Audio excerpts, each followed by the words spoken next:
começar o nosso giro de informação com o resultado da nossa enquete. A enquete que rolou no dia de ontem aqui na nossa programação do Repórter Cultura. E a nossa enquete de ontem, claro, repercutindo a vitória de Javier Milei na Argentina, no segundo turno das eleições lá na Argentina. O texto aqui de introdução à enquete dizia o seguinte: Javier Milei derruba o peronismo e é eleito presidente da Argentina. O candidato da direita, Javier Milei, 53 anos, da coalizão La Libertad Avança, venceu o segundo turno das eleições presidenciais da Argentina no domingo, dia 19. O libertário derrotou o representante peronista Sérgio Massa, do União por la Pátria. Ficou aí 55 a 44, né? Em torno aí de 11% a diferença, então, de percentual de votos em favor de Javier Milei. E a gente pediu ontem na enquete, na sua opinião, Milei conseguirá reverter a situação econômica da Argentina, que é o principal problema vivido pela Argentina atualmente? E aí tinha lá as alternativas e a votação ficou da seguinte maneira: 38% das pessoas que votaram ontem nesta enquete votaram que sim, que ele vai conseguir resolver o problema econômico desde que ele consiga articular com a oposição. 38% dizendo então que o Javier Milei terá que compor, terá que articular com a oposição para poder governar e resolver a situação econômica lá da Argentina. 31% disseram que não, pois suas ideias são radicais. Olha só, 31% achando que ele não vai conseguir resolver o problema.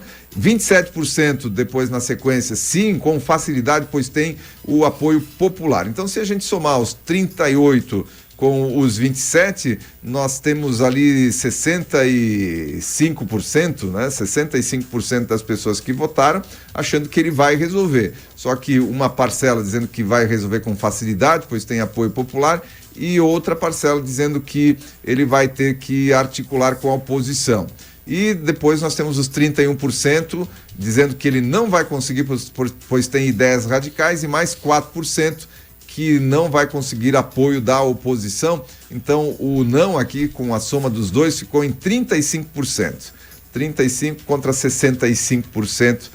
35% acham que ele não vai conseguir resolver os problemas da Argentina, principalmente os econômicos, e 65% dizendo que ele vai conseguir resolver os problemas econômicos da nossa vizinha Argentina. Vamos acompanhando, claro, e divulgando, comentando também o desempenho do Milei a partir do momento que ele assume no dia 10 de dezembro. Muito bem, e olha, você que está se dirigindo a Indaial, ou você que mora em Indaial, a Demutim informa que nesta manhã do dia 21, algumas intervenções no trânsito vão ser realizadas em virtude das obras de acesso à quarta ponte. Uma das equipes de trabalho executará a segunda capa asfáltica no acesso ao Hospital Beatriz Ramos. Assim, o trecho ficará fechado. Já na Rua Olímpia, bairro Tapajós, a via vai ficar totalmente interditada para a fresagem da rua.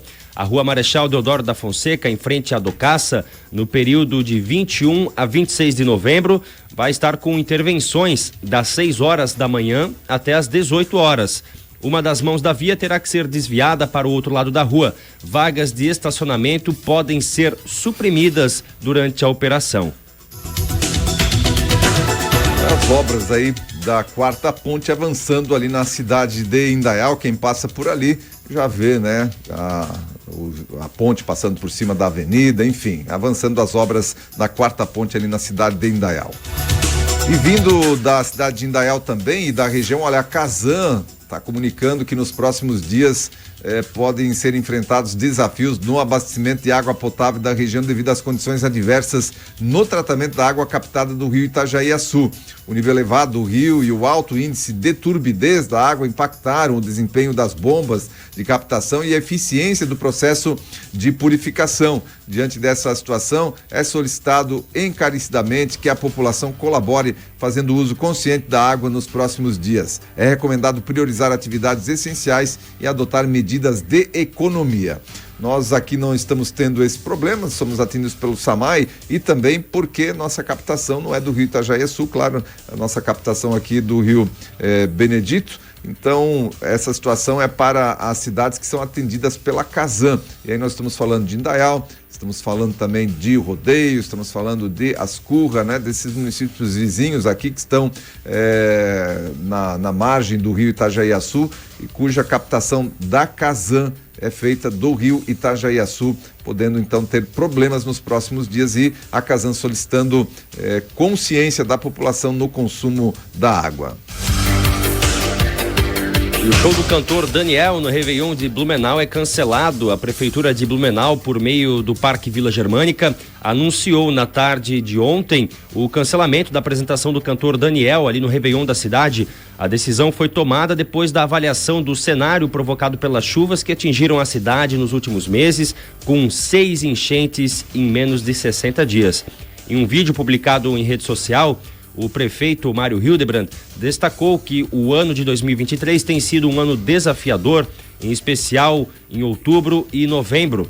Este período tem colocado a força e a resiliência de Blumenau e de todo o Vale à prova por inúmeras vezes. Nas palavras aqui do prefeito, com todos esses desafios, decisões e ações precisaram ser revistas. Desafios como os altos custos de limpeza da cidade, obras de contenção e drenagem, entre outros, devem exigir milhões em recursos do município. A Oktoberfest foi ótima, mas infelizmente não deu o resultado esperado e é ela quem custeia eventos como Páscoa, o Natal e o Réveillon em Blumenau.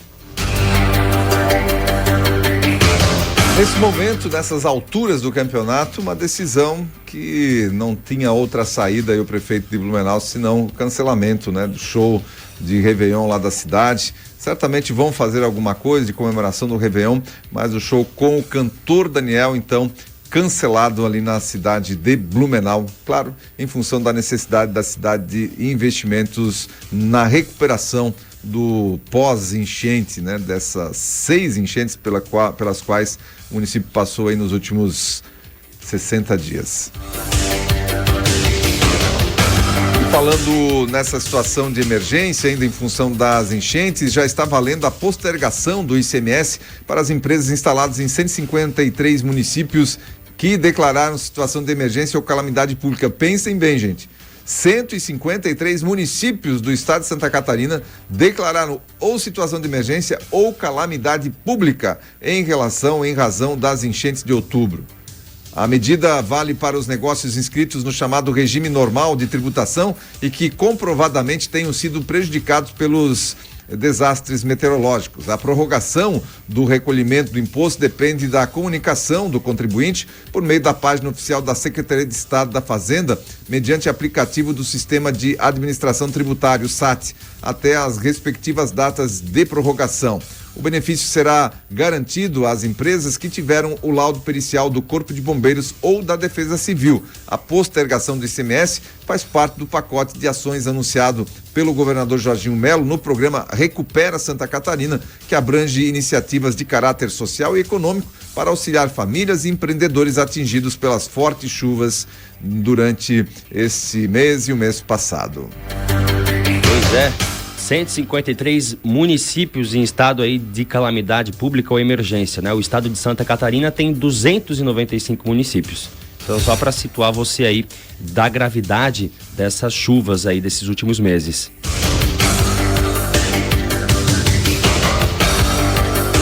Enquanto aqui chove, outros estados registram calor histórico. A cidade de Araçuaí, localizada em Minas Gerais, teve o dia mais quente no histórico de medições do Brasil. Isso de acordo com informações do INMET, o Instituto Nacional de Meteorologia. O município de 36 mil habitantes registrou a temperatura de 44,8 graus Celsius no domingo, dia 19, após 18 anos da última temperatura máxima registrada no país.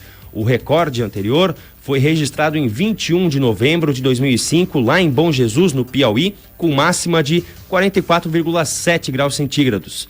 Esta foi a 8ª onda de calor que atingiu o Brasil, a qual estava em atuação desde o dia 8 de novembro e se encerrou no fim de semana. Apenas no mês de outubro deste ano, o Brasil registrou 3 ondas de calor. A informação, inclusive, foi compartilhada aí pelo INMET em seu perfil oficial no X, o antigo Twitter. São os efeitos do El Niño, trazendo muita chuva aqui para o sul do país e calorão lá para Minas Gerais e para outras partes do país. 44,8 graus, praticamente 45 graus Celsius registrados lá no interior de Minas Gerais.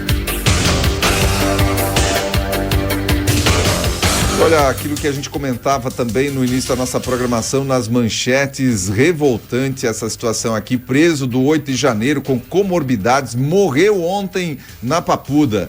Ele tinha pedido de soltura no Ministério Público, não analisado pelo Supremo Tribunal Federal desde o dia 1º de setembro. Clériston Pereira da Cunha já tinha laudo médico desde o dia 11 de janeiro, atestando o risco de vida. Dizia o laudo, em função da gravidade do quadro clínico, risco de morte pela imunossupressão e infecções. Solicitamos agilidade na resolução do processo legal do paciente. De acordo com o prontuário do réu, Clériston recebeu atendimento durante o encarceramento por no mínimo 36 vezes, até infelizmente vir a óbito ontem, 36 vezes. No dia 31 de maio, sua defesa havia protocolado pedido de liberdade provisória e alertava que a não concessão poderia vir a acarretar sua morte. No dia 1º de setembro, o próprio Ministério Público deu parecer acolhendo o pedido da defesa do réu pela concessão da liberdade provisória. Desde então, portanto, há mais de 2 meses, o ministro Alexandre de Moraes não despachou o pedido da defesa. Ontem, 20 de novembro, Clériston veio a óbito durante banho de sol no pátio da Papuda após um mal súbito. Há, no mínimo, outros 7 presos na Papuda que aguardam também despacho igual do ministro Alexandre de Moraes. Alguns também com comorbidades. Camarada estava lá, sim, segundo informações, estava se protegendo lá dentro dos prédios lá, depois que começou as bombas de gás de efeito moral, enfim, a confusão toda, e foi preso. E ele não é traficante, ele não é estuprador, não era, né? Não era traficante, não era estuprador, não era assassino, não era ladrão graúdo, não era ladrão do colarinho branco, não era político corrupto. E mesmo com comorbidades, mesmo tendo esses pedidos todos, mesmo tendo sido acolhido há 2 meses já pelo Ministério Público, um pedido do Ministério Público, estava lá e acabou morrendo dentro da Papuda. É essa a nossa democracia, é essa a liberdade. E aí venham defender esse tipo de coisa. Quem é que defende esse tipo de coisa aqui? Que as pessoas estão lá sem o devido processo legal. Preso há quase 1 ano, preso preventivamente.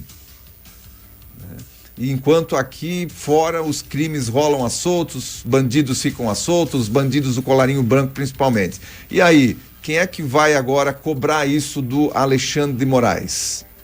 Quem vai fazer alguma coisa? Cadê o Senado da República? Cadê o Senado da República? Está na hora do nosso país voltar à normalidade nesse sentido. E para isso, muita coisa precisa mudar, muita coisa precisa acontecer. Olha, vamos agora dar um giro lá na Argentina, onde Javier Milei, presidente eleito, anunciou uma série de medidas em suas primeiras entrevistas após a vitória, então, nas urnas.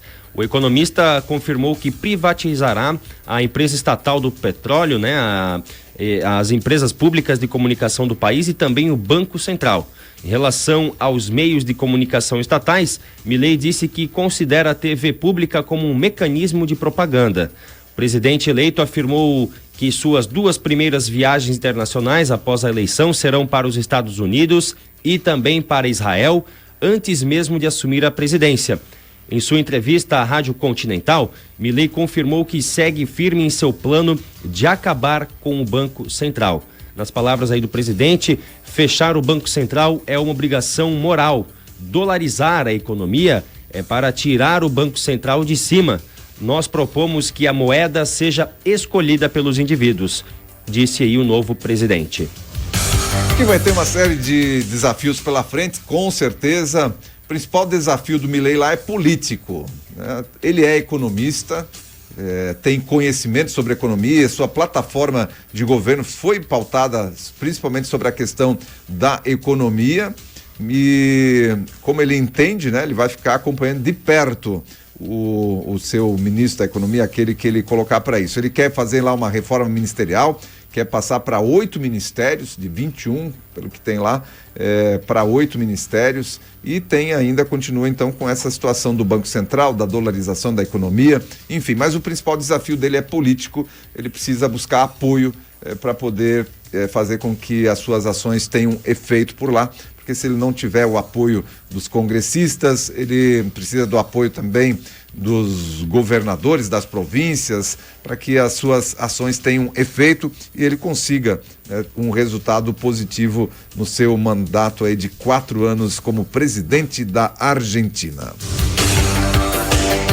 E assim a gente encerra o nosso primeiro bloco de informação para você, ouvinte do Repórter Cultura, na manhã desta terça-feira.